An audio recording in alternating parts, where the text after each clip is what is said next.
De oorlog tussen Rusland en Oekraïne houdt iedereen bezig, ook de jeugd.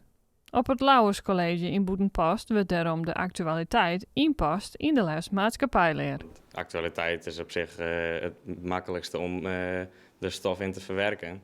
En nou ja, het houdt iedereen wel bezig, dus dan kun je het beste in het onderwijs daar ook mee bezig blijven. Met de actualiteit en dus met zo'n oorlog, want het is toch al wat. Ja, het is goed om jezelf bezig te houden met de actualiteit. Ja. Gewoon op de hoogte zijn van wat er aan de hand is in het land.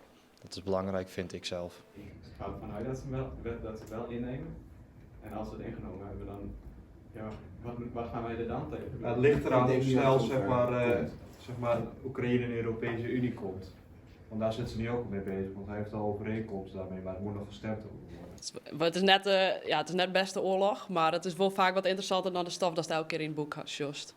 De leerlingen vinden de situatie wel zwaargelijk. Het is in Europa een democratisch westers land en dat wordt dan aangevallen door Rusland.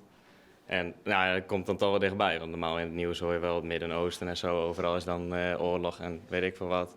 Maar nu is het dan toch, nou ja, 2000 kilometer verderop, dat is toch best wel dichtbij. En dat raakt je dan ook wel wat meer. Ik was zelf op vakantie toen ik het voor het eerst zeg.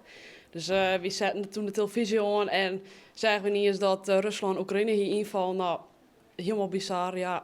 Het is ook weer zeg maar, een stukje geschiedenis wat je meemaakt. Want we gaan zeg maar, van één stukje geschiedenis van de coronapandemie gaan we weer over naar weer een nieuw stukje geschiedenis. Nou, het begin van een nieuwe oorlog.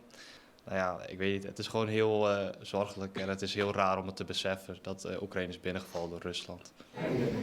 Zo wil Poetin graag gezien worden in zijn land als grote, sterke leider die staat voor zijn volk. Het is wel een leuk feitje dat Poetin in Rusland is uitgeroepen tot de meest sexy man van Rusland.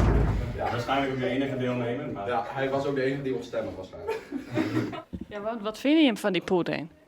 Nou, vroeger zeg maar, toen hij zeg maar, net aan de macht was, was hij nog wel een redelijke man. Want toen waren ook nog wel samenwerking tussen Amerika en al dat soort dingen. Maar ik weet niet, de laatste 2 jaar, zeg maar, sinds de coronapandemie is begonnen, begint hij een beetje doorgedraaid te raken in wat hij doet. Ja, dat lijkt compleet paranoïde te worden voor mijn gevoel. Maar ik zou niet weten wat er in zijn hoofd omgaat. Het is echt een raadsel. Ja, je zag hem eerst altijd zeg maar, op een foto met Rutte en met Biden en zag gewoon normaal. Maar ja, dat nou niet eens dat het dit doet, is het wel even heel oors.